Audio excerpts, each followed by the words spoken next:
faire un petit tuto pour vous faire montrer comment on fait des feuilles de briques en triangle.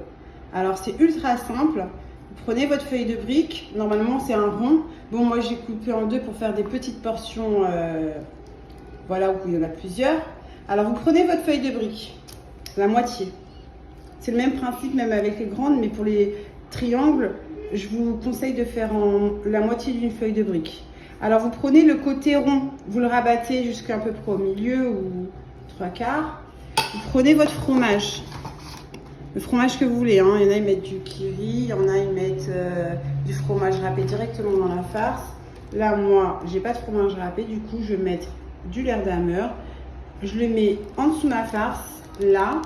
Ensuite, je prends ma farce, je la mets au-dessus du fromage. Hop, rempli. Ensuite, je prends ce côté-là, je le rabats pour former déjà un premier triangle.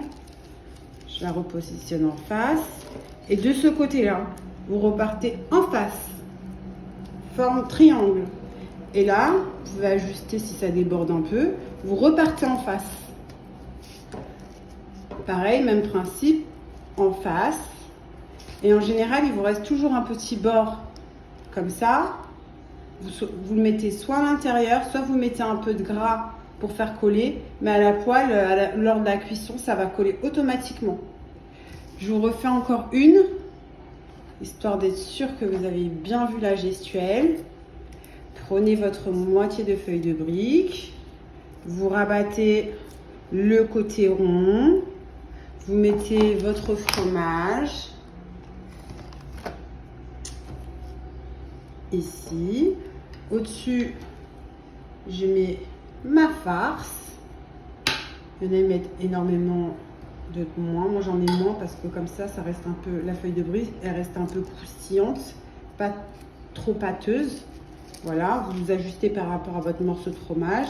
Prenez ce côté-là, vous le rabattez à la forme d'un triangle. Ensuite, ce côté-là, on repart en face. Voilà.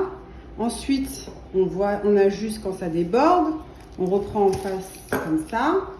On replie en face et ainsi de suite.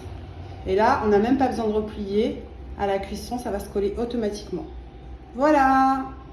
J'espère que vous avez aimé ma vidéo.